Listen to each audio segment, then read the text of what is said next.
The Second Amendment to the United States Constitution is a foundational pillar of American liberty, ensuring the God given right to keep and bear arms. This right is not merely a privilege, it is a safeguard that empowers every citizen to protect themselves, their families, and their communities from threats, both personal and tyrannical. We must pause to express profound gratitude to God and the Founding Fathers for their foresight in embedding this right into the fabric of our nation.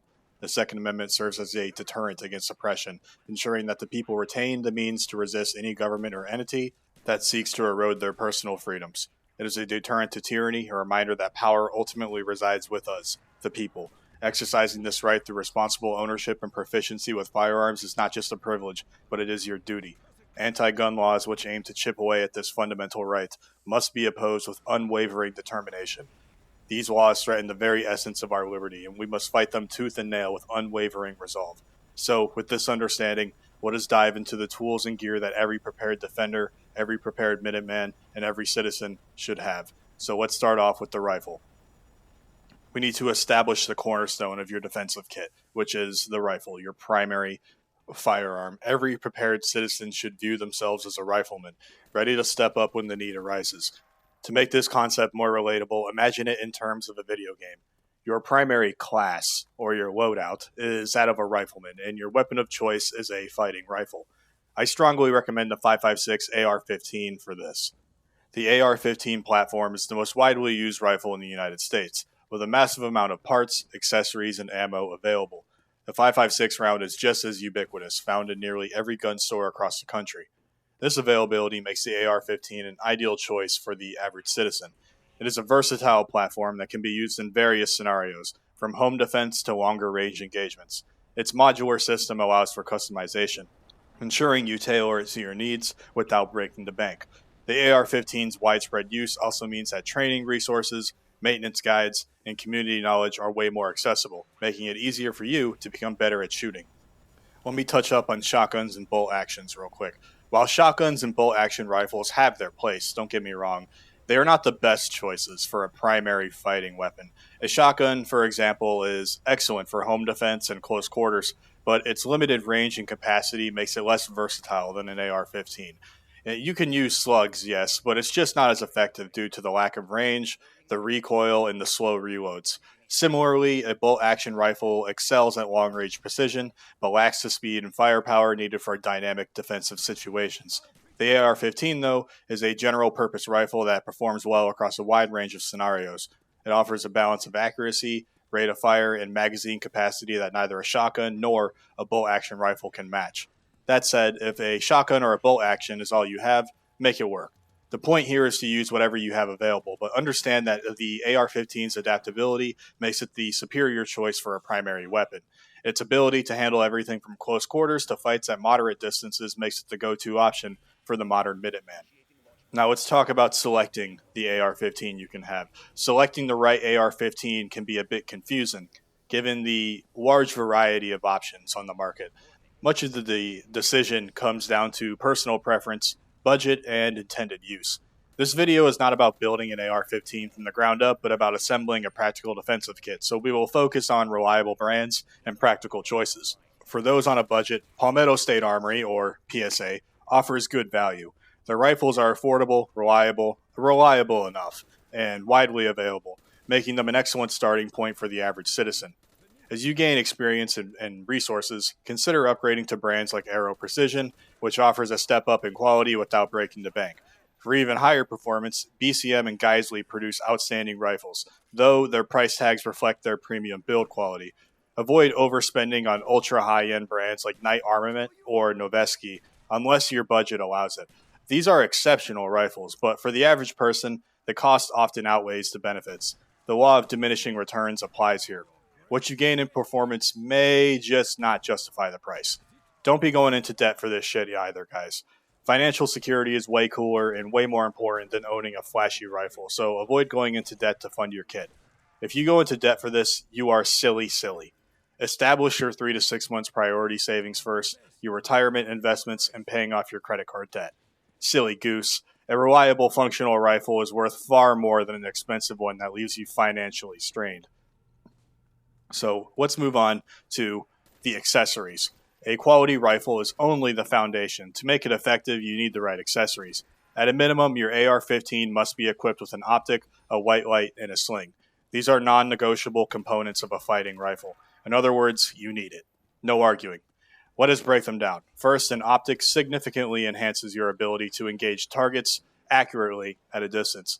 As a general rule, invest more in your optic than in the rifle itself, as a good optic can make all the difference in high-stakes situations. I personally use a Trijicon ACOG with a top-mounted RMR red dot. Some argue that magnified optics like ACOGs are unsuitable for close-quarters combat, but the bend-in aiming concept allows effective aiming at short ranges, and point shooting is always an option in extremely close encounters anyways. For red dots, aim points are a top-tier choice for its durability and battery life, though EOTech is also excellent despite its shorter battery life being the biggest con. Low-power variable optics can also be a decent choice from brands like Primary Arms or Vortex, which are popular for their flexibility and price point, allowing you to switch between 1x and higher magnification. If you choose an LPVO, ensure your scope mount is of equal or better quality to maintain zero under stress. I can't emphasize that enough. You need a good scope mount as well. Holding zero is critical, of course, as a misaligned optic can render your rifle useless. Next, a white light is essential for low light conditions. Brands like Surefire, Cloud Defensive, and Modlight are reliable options. You may need to PID targets at night, in dark buildings, or during heavy storms, and a white light ensures you can identify threats clearly. Now, let's move on to slings. Slings are critical for retention of your rifle and comfort during long movements. Carrying a rifle without a sling, especially during extended movements, which is basically just walking for a long time, can be exhausting, and a sling prevents your weapon from being snatched in close quarters encounters. I prefer the Blue Force Gear Vickers padded sling for its comfort and quick adjustability to make it tighter or looser on the fly. Next, let's discuss the importance of a sidearm. In the military, standard infantry units often do not issue sidearms to every soldier because they have access to a lot of support, like machine guns, designated marksmen, snipers, mortars, advanced drone systems, encrypted radios, artillery, close air support, and quick reaction forces, also known as QRFs. As a civilian, you do not have these resources for the most part, so this makes a sidearm a critical backup if your primary weapon system fails. A malfunction, a jam, or running out of ammo could leave you defenseless without a secondary weapon. A full-size pistol is ideal for this role, offering reliability and sufficient capacity. Brands like Glock, CZ, and Smith & Wesson make reliable pistols that get the job done. Now let me add in here, avoid the SIG P320 due to legitimate safety concerns, such as the gun shooting by itself. And yes, it's crazy, but this happens with 320s. Avoid them. But anyways, like your rifle, your sidearm should be equipped with a white light as well. If you want to put an optic on there, even better. But you don't really have to for your sidearm. It would probably be more ideal if you did, but you can probably get away with not having one on there. Anyways, a sidearm provides a secondary option to stay in the fight, ensuring you are never left without a means of defense. And now that we've covered weapons, you need to know how to carry gear and bullet juice, aka ammo, effectively. You'll need at least one of these three things: a chest rig, load-bearing equipment, or LBE, or a plate carrier with pouches. Ideally, you should have access to all three, but for beginners, a chest rig or LBE is a great starting point. The Army's Tactical Assault Panel, known as TAPS, is a chest rig that is an affordable unit with ample magazine pouches and MOLLE webbing for customization. It is a great value for the price and can be adapted to your needs. The Mayflower Gen 4 chest rig is another solid option, and it's what I use personally, though it has fewer magazine pouches with 4 magazine slots. It has enough space for my multi-tool, additional medical supplies, land nav tools, and a flint and lighter plus a ferro rod for fires. It's still a great rig regardless of the 4 mag slots. For a plate carrier, I use a Cry JPC 2.0 with level 3 plates, which have protection against common rifle rounds like 5.56 and 7.62 without the excessive weight of level 4 plates. The pouches on my plate are just surplus Army pouches, and I fiddled with them in my own fashion to my liking. Plate carrier choices are limitless, but try to avoid Amazon stuff. Airsoft gear, Chinese replicas, and the like. I used to use level 4 plates, but found them too heavy for the marginal increase in protection. Your plate carrier needs to come up to your sternum, protecting your heart and lungs, but avoid wearing them too high because it'll just choke you. And don't wear them too low, as this doesn't fully cover the heart and lungs. Plate carriers are heavy, so I personally prefer chest rigs just for mobility, especially in guerrilla style, Minuteman operations where speed and agility are critical. History shows that speed and agility are important, like Francis Marion, the Swamp Fox, ambushes during the Revolutionary War, or the Viet Cong's tactics in Vietnam, demonstrate the effectiveness of lightweight, mobile operations. Ho Chi Minh's analogy of the tiger and the elephant capture this perfectly. It is the fight between tiger and elephant. If the tiger stands his ground, the elephant will crush him with his weight. But if the tiger stays agile and keeps his mobility, he will finally vanquish the elephant, who will bleed to death from the multitude of small cuts. Short, swift ambushes should be your strategy as a guerrilla, as a small force cannot stand up to a large army. Drop targets and retreat quickly to avoid prolonged engagements. This is why I prefer chest rigs personally. I don't plan on being somewhere for too long. Of course, plans never work out like they're supposed to, but I digress. Anyways, moving on. Let's go on to battle belts. A war belt, or a battle belt, whatever you want to call it, is an additional way to carry supplies you'll need, like your sidearm and more ammo. Your belt should hold your pistol, 1 or 2 extra mags, a dump pouch for spent magazines, and a medical pouch. Avoid overloading the belt, as excessive weight can hinder mobility and cause discomfort. Also, avoid putting stuff at the 6 o'clock on your back unless it's very small. Being in cars for a while in kit with stuff jamming into your back equals future back problems. Personally, I use an AWS lab belt, and then I use one wrap Velcro, and I tie all my own pouches on there. I bought a bare bones belt and then added it as I wanted it. So, on my belt, I carry 2 AR mags on my strong side for quick reloads, 1 extra pistol magazine, a first aid kit, and also known as an IFAK, and a knife. The knife is primarily a utility tool for tasks like opening MREs, though it can serve as a last-ditch defensive weapon. The belt keeps critical gear accessible, ensuring you can respond effectively in a fight without fumbling for equipment. Next, let's move on to medical. Medical gear is an absolute necessity. If you are prepared to engage in combat and put holes in someone, you must also be ready to plug those holes, as your enemy will also be trying to inflict them. I use a T-Rex Arms Med 1 pouch, which comes pre-stocked with supplies. If you build your own medical kit, include occlusive dressings, 5x9 bandages, 4x4 gauze, an eye patch bandage, a nasopharyngeal airway with lubricant in case of facial trauma obstructing the airway, like someone getting shot right in the dome piece, some roller gauze, and some shears for cutting clothing, really. I carry 3 tourniquets, 1 on my medical pouch, 1 in a dedicated tourniquet pouch on my belt, and 1 rubber banded to my rifle stock. 3 tourniquets cover most scenarios, as you have 4 limbs, and needing 3 tourniquets for yourself anyways means you're probably cooked, so you're probably fucking dead if you're using 3 tourniquets on yourself. Medical gear adds weight, but it is necessary. The saying goes, ounces equal pounds, and pounds equal pain, applies to all aspects of gear, but the ability to stop bleeding will save your life or someone else's. If you plan to put holes in others, again, be prepared to plug them, as combat is a two-way street. Next, let's go over backpacks and rucks. For operations lasting more than a few hours, a backpack or a ruck is essential. Surplus Army assault packs are pretty trash, to be honest, due to their poor straps and a lack of frame, leading to discomfort and fatigue. They are cheap and widely available, though, if you insist on this, so that's a plus. Personally, I do have an assault pack, but I'd rather use a civilian bag, and I even have a medium Alice bag that I would probably rather use. But I would recommend instead a quality civilian backpack or the Army's large Molly ruck, which I own and I do like. While the squeaky plastic frame can be annoying, it is durable and functional and can pack a lot of shit. Make sure your ruck is comfortable and capable of carrying your gear without breaking down. Inside of your bag or strapped to the outside of it should be your hydration system, such as a Camelback, and a stainless steel water bottle should also be on your kit. Stainless steel can be heated over a fire, which adds versatility for purifying water or preparing food.